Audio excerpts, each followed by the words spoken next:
চলতি বছরের এসএসসি ও সমমান পরীক্ষার ফলাফলে দেশের ২২৬টি মাদ্রাসার কোনো শিক্ষার্থী পাশ করতে পারেননি।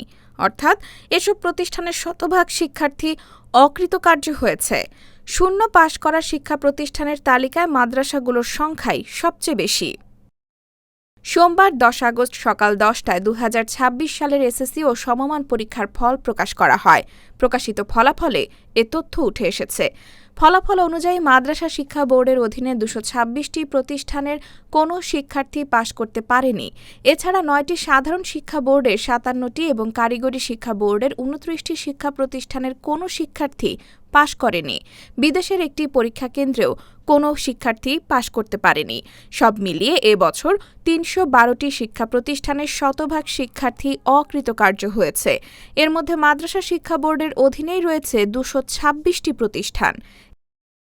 এবছর এসএসসি ও সমমান পরীক্ষায় মোট ১৮,২৯,৪৮৫ জন শিক্ষার্থী অংশ নেন।